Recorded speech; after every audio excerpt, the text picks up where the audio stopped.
If you are a GCSE English student, there are two ways that we can look at writing about characters in literature. So we're going to be looking at the question, how does Shakespeare present Lady Macbeth as a strong female character? I'm going to show you one way that you can write it, and then I'm going to show you how it can be rewritten in order to achieve a much higher grade. So this is the first way that we can write it, and it says, in the extract, Shakespeare presents Lady Macbeth as a strong female character through the constant use of rhetorical questions. Now you can probably read the rest for yourself. Press pause. But notice how they go on to say it creates a sense that Lady Macbeth is criticising, she's interrogating Macbeth and for not wanting to kill King Duncan, which is absolutely perfect. This person makes their point, they give their example, they name their technique, and they move into their analysis. However, there is another way that this can be rewritten, looking at exactly the same technique in order to level up your writing, and it would look or sound something like this. In the extract, Shakespeare constructs Lady Macbeth as a powerfully assertive and submissive figure through her relentless use of rhetorical questions.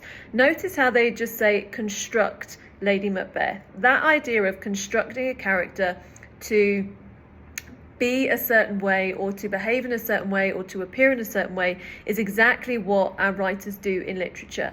Talks about how she opens with the scathing challenge with her question, and then it goes on to talk about how these rhetorical questions, these interrogatives, so yes, they're questions, but they're interrogating him, they absolutely ridicule and they destabilize Macbeth's resolve. They then go on to talk about this idea of criticizing and manipulating him, which is brilliant. It goes on to talk about the gender hierarchy, which is contextual, and they mention the Jacobean society. It talks about how Lady Macbeth is framed as a dominant and morally transgressive character, which actually fascinates but also unsettles the audience. Now you can naturally see the difference between the two answers, and I think until you start looking at the difference between two answers, it's really hard for you to start writing in that way.